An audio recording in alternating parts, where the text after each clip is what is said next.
नमस्कार। और आज की इस खास चर्चा में आपका स्वागत है। हमारे पास एक श्रोता की गुजारिश पर एक बहुत ही दिलचस्प विषय है। 10वीं कक्षा के मराठी पाठ्यक्रम से अध्याय 3 शाल। और देखिए, हमारा मकसद सिर्फ कहानी को दोहराना नहीं है।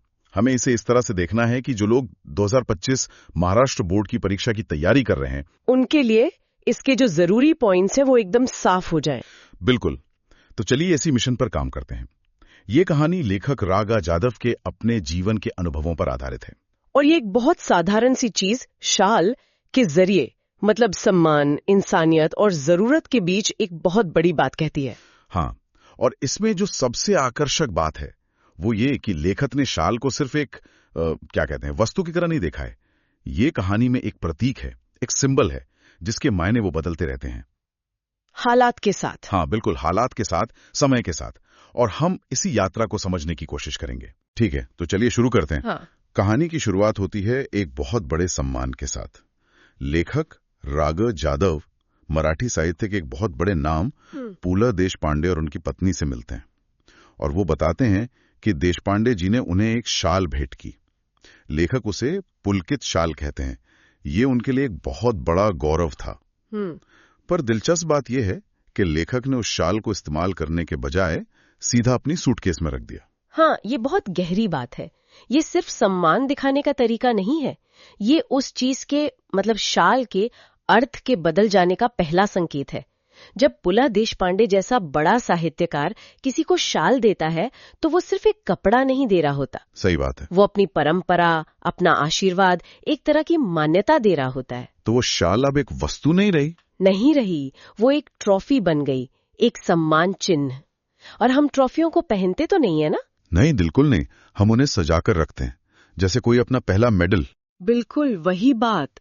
लेखक के लिए वो शाल एक याद थी, पुला देशपांडे की स्नेही की गर्मी थी। उसे रोजमर्रा में इस्तेमाल करके वो उस गौरव को मतलब कम नहीं करना चाहते थी। तो कहानी के इस पहले हिस्से में शाल का सीधा संबंध प्रतिष्ठा और सम्मान से है। हाँ बिल्कुल।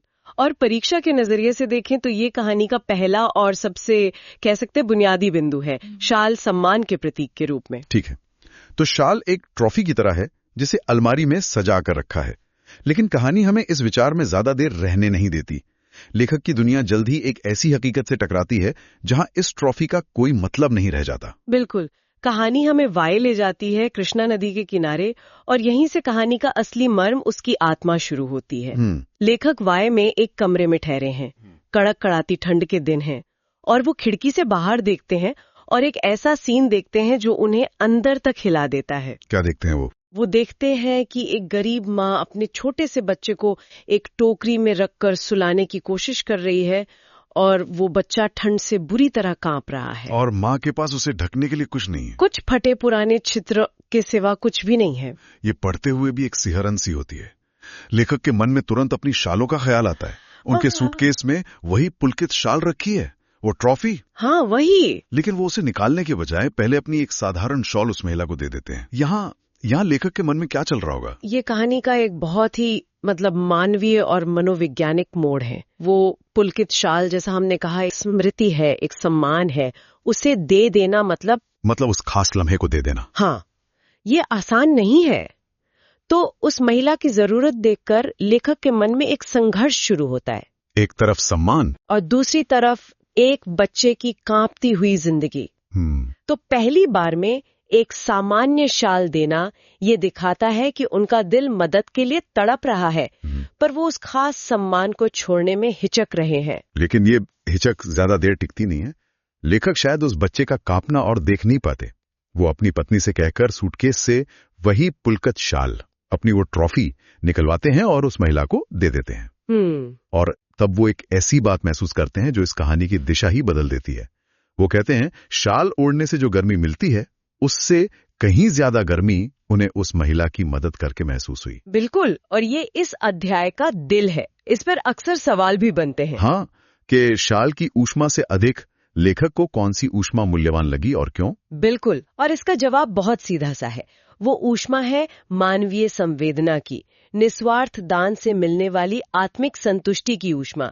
देखिए, जब तक शाल सूटकेस में बंद थी वो एक ठंडी ट्रॉफी थी। सही कहा। सम्मान बड़ा था, पर वो किसी के काम नहीं आ रही थी। लेकिन जैसे ही वो शॉल उस कांपते हुए बच्चे पर पड़ी, उसने असली गर्मी पैदा की, सिर्फ उस बच्चे के शरीर में नहीं बल्कि लेखक की आत्मा में भी। बिल्कुल। लेखक के लिए ये एक बहुत बड़ा सबक था। उन्हें एहसास हुआ कि चीजों का भावनात्मक मूल्य अपनी जगह है, लेकिन इंसानियत की जरूरत उससे कहीं ऊपर है। हाँ, उस एक पल में शाल का मतलब पूरी तरह बदल गया। वो सम्मान के प्रतीक से इंसानियत का साधन बन गई। तो शाल का अर्थ सम्मान से उपयोगिता और मानवीयता तक पहुंच गया। लेकिन कहानी यहां भी नहीं रुकती। यह हमें एक और, शायद सबसे ज्यादा असहज करने वाली सच्चाई से मिलाती है। हाँ, और अब हम पुणे के ओंकारेश्वर मंदिर के पास एक पुल पर हैं, और यहाँ शाल का अर्थ एक बार फिर पलटने वाला है। अच्छा।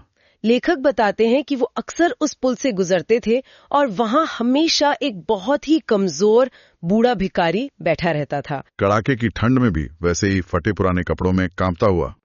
लेखक को उस पर दया आती है। अब तक लेखक के पास सम्मेलनों वगैरह में मिली हुई बहुत सारी शालें इकट्ठा हो गई थीं।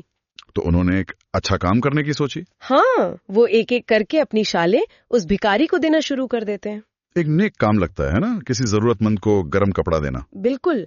पर कुछ दिनों बाद जब लेखक उस भिखारी से मिलते हैं तो वो उसे फिर से उसी फटे पुराने हाल में कांपते हुए पाते हैं। ये तो अजीब बात हुई। लेखक को बहुत हैरानी होती है। वो उससे पूछते हैं, बाबा, मैंने तुम्हें 2-3 शालें दी थी, उनका क्या हुआ? और उस भिखारी का जवाब? वो जवाब ही इस पूरी कहानी का निचोड़ है, उसका सार है। वो मराठी में जो कहता है वो दिल पर चोट करता है। वो कहता है, हे भल्या माणसा, तू लई मोटा, म्या भिखाऱ्याला शाली कशा शोभतील। इसका मतलब है, भले आदमी, तुम बहुत बड़े हो, मुझ जैसे भिखारी पर शाल कैसे शोभा देगी? हाँ, इसमें एक गहरी पीड़ा छुपी है। वो कह रहा है कि तुम और मैं अलग अलग दुनिया के लोग हैं। जो चीज तुम्हारे लिए सम्मान है वो मुझ पे जचेगी भी नहीं। और वो आगे जो कहता है वो लेखक को जैसे आईना दिखा देता है। वो कहता है कि शाल की शोभा से पेट की आग नहीं बुझती। पेट की आग? हाँ, वो बताता है कि वो उन शालों को बेचकर 2-3 दिन का खाना जुटा लेता है। अच्छा। हाँ, तो वो शाले बेच देता था? हाँ बाबा, माँ शाली विकतो व 2-3 दिवस पोट भर जेवतो। उसे शाल नहीं, अन्न चाहिए था। उसे शोभा नहीं, जिंदा रहने का साधन चाहिए था। बिल्कुल। और यहीं पर लेखक को एक झकझोर देने वाली सच्चाई का एहसास होता है। मतलब लेखक की नेकी, उनका दान उस भिखारी के किसी काम का ही नहीं था। उस रूप में तो बिल्कुल नहीं। भिखारी के लिए शाल सम्मान या गर्मी का साधन नहीं थी, वो एक बोझ थी। एक बोझ? हाँ, एक ऐसी चीज जिसे बेचकर वो अपनी असली जरूरत पूरी कर सकता था, और वो जरूरत थी भोजन की। उसके लिए पोटाची आग यानी पेट की आग।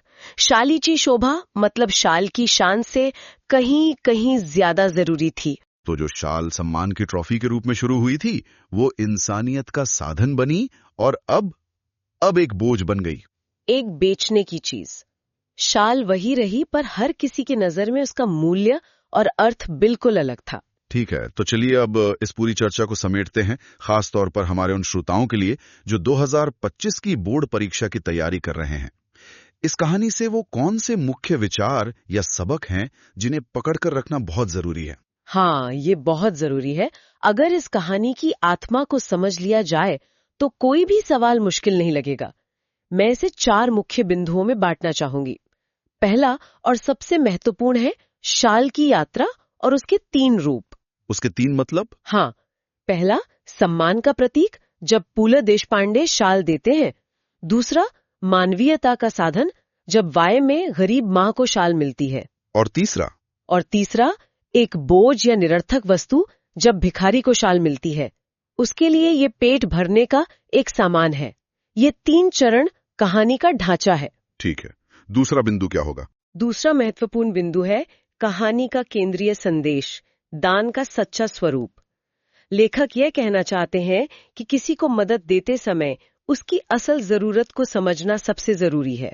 हम अक्सर वो चीज देते हैं जो हमारे पास ज्यादा होती है। बिल्कुल, ये सोचे बिना कि सामने वाले को असल में चाहिए क्या। भूखे को अन्न देना शाल देने से ज्यादा जरूरी है। सच्ची मदद वो है जो पाने वाले की असल समस्या का समाधान करे। सही कहा। तीसरा बिंदु है सबसे महत्वपूर्ण संवाद। वो भिखारी का संवाद। हाँ, वो वाक्य, पोटाची आग आणि अन्नाची ऊब, यानी पेट की आग और अन्न की गिरमी, ये इस कहानी का प्राण है। एक पंक्ति में पूरी कहानी का निचोड़।